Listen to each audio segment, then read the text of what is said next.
Hi, I'm Nikki Lowe and welcome to the Wisdom for Working Mums podcast show, where I share insights and interviews that support women to combine their family, work and life in a more successful and sustainable way.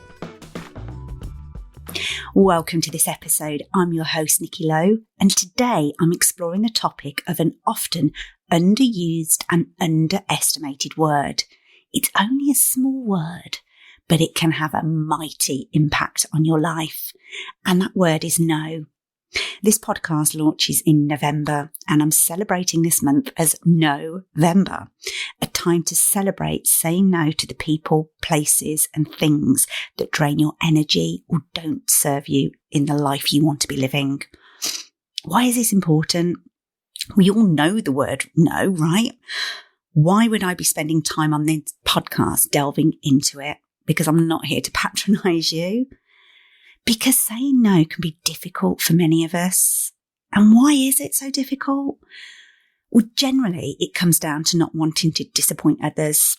As social animals, we want to please others and to be looked upon favourably. And it's hardwired into us for our survival. But in our modern world, it can stop us from fully owning and expressing our no's.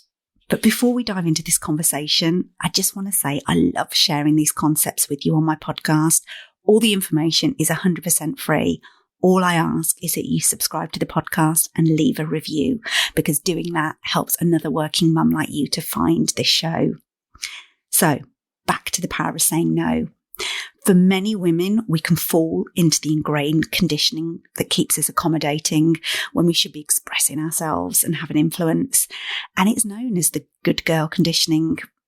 And despite having achieved success in your career, my bet is that you can fall into the good girl trap. You know, the trap is we have to be modest and accommodating, friendly and low maintenance. We have to avoid conflict and consider others first. And we also have to make sure we don't outshine anyone, but also don't fall behind either. And maybe you're thinking, I'm no good girl. And maybe you're not. Or maybe you don't recognise her. You know, it might be that you say you don't mind when a meeting takes place, even though you'd strongly prefer it before 3 p.m. But when you have that kind of email conversation, you go, I don't mind, whatever works best. Or the way you find yourself apologising when that guy bumped into you on the street. Or saying, I'm fine, when really you're not. Most of the women I work with are powerful and successful women in their lives. But the truth is that very few of us escape the good girl conditioning entirely. In her book Unbound, which is a fantastic book and I'd highly recommend it, the author, Kesa Urbanek, talks about good girl's newest and modern iteration, which is even more insidious. She calls it Good Girl 2.0, or the independent woman. So whereas the good girl is supposed to behave and not want anything, the independent woman can have it whatever she wants, as long as she can get it for herself. You know, she doesn't burden anyone. She doesn't ask for help or favours, and she's endlessly resourceful and competent. The independent woman might feel more powerful than the old school good girl, but she's running on empty and she's resentful. I don't know if you can relate to that. I know that I can over my journey. The good girl conditioning can stand in the way of our ability to communicate powerfully. We want to be nice. We don't want to be seen needy or incapable or impolite or inconsiderate. And we feel more obligated to go along with the things we honestly do not want in order to be socially acceptable. We aren't trained to fully embody our no's, and it can leave us accommodating or not able to advocate for ourselves. So No-Vember is all about saying no to protect what you care about. And there are lots of benefits to building your capacity to say no. You know, it can build your self-esteem and your confidence by setting boundaries, because actually it's that self-respect piece where we say, no, this is what I want and I'm okay to say that. And it can also support your well-being by creating the time and space to focus on what matters most, protecting the boundaries of those. And it can also build trust and respect with others as they trust your ability to speak your truth and say what's important and be honest about it. And if we don't do this for ourselves, we increase our risk of burnout in all areas of our lives. And, the data's showing for us as women that the research is indicating that we are going more into burnout than at any other point in history. So this is now more critical than ever. And it's what Keisha Urbanak calls the power of playing with no.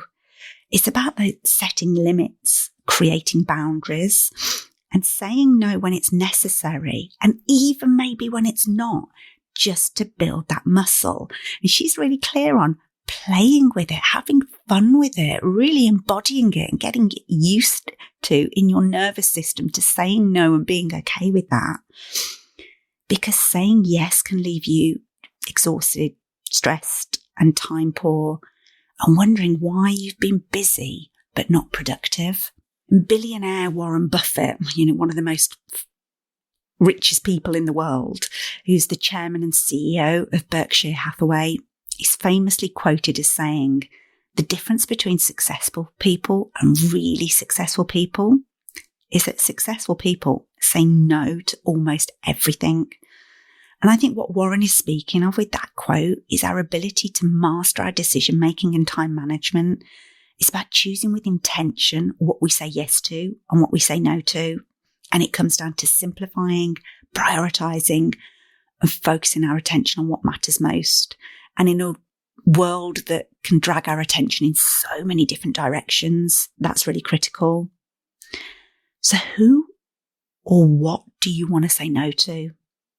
It can be externally saying no to others, and it can be internally saying no to yourself. Because internal boundaries are as important, if not more important than our external ones.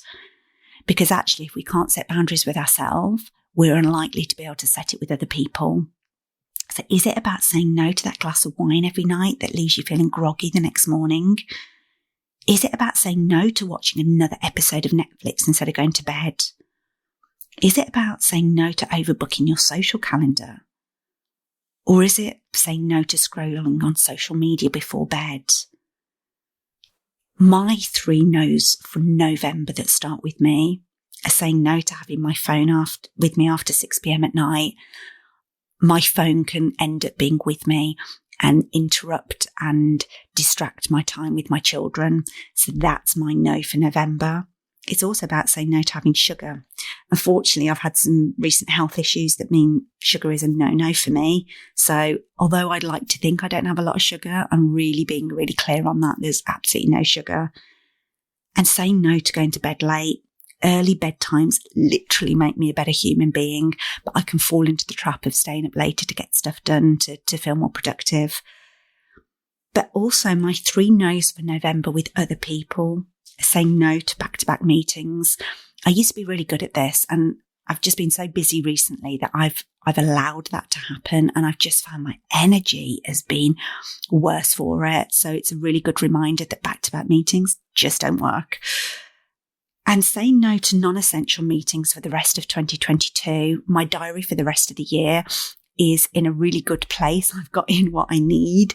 And the risk is that if I add more into it, I'm going to feel really hectic towards the end of the year, and I don't want that. So being really clear what goes in my diary for the rest of the year, and can that be pushed back until the new year if not? And also my final no with others for November is saying no to overspending for Christmas. Really remembering what the spirit of Christmas is about.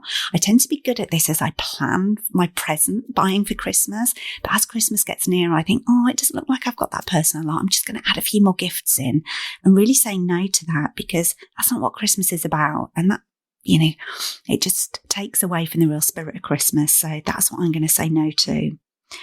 And I encourage you to take this month to focus on what you can say no to and where you need to create space and boundaries. No is the name of the month, so it's an easy reminder. What can you say no to in November? As always, thanks for listening. I'd love to hear from you. Drop me an email or tag me on social media to share what you're going to say no to this month. And until next time, take Take care, and here's to your success and well-being. If you've enjoyed this episode of Wisdom for Working Mums, please share it on social media and with your friends and family. I'd love to connect with you too, so if you head over to wisdomforworkingmums.co.uk, you'll find a link on how to do this. And if you love the show and really want to support it, please go to iTunes, write a review and subscribe. You'll be helping another working mum find this resource too. Thanks so much for listening.